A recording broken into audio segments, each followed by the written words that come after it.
chef de projet, c'est le chef d'orchestre d'une opération de travaux. Donc les élus décident de construire ou de réhabiliter un ouvrage, un bâtiment, un réseau ou une voirie.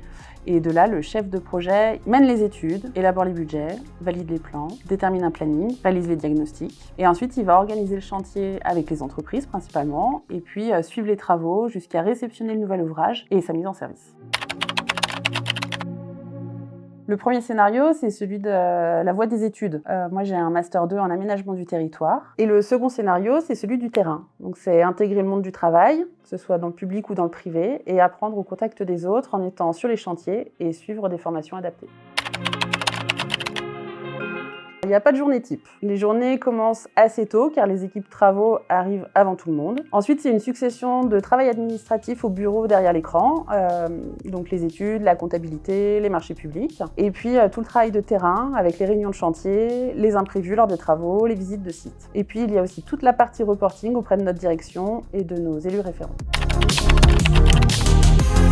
Avant, on adaptait beaucoup de choses sur le terrain, on réglait les problèmes de chantier sur place. Aujourd'hui, tout est contractualisé, on a un peu perdu en réactivité. On a une approche de la construction aussi qui est différente. Les énergies renouvelables ont pris une part importante dans les projets. On essaye de moins construire et de plus rénover. On s'impose et nous imposons des prises en compte environnementales sur les chantiers.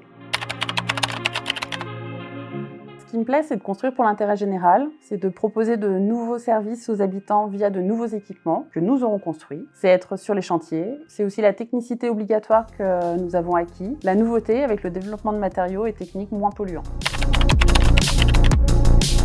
Pour la diversité du territoire, aussi bien village et hameaux avec des problématiques liées aux résidents permanents et l'attrait des stations touristiques avec des enjeux différents. Et puis l'environnement des belles villes est assez incroyable. On peut partir courir en montagne, on peut faire du VTT ou du ski.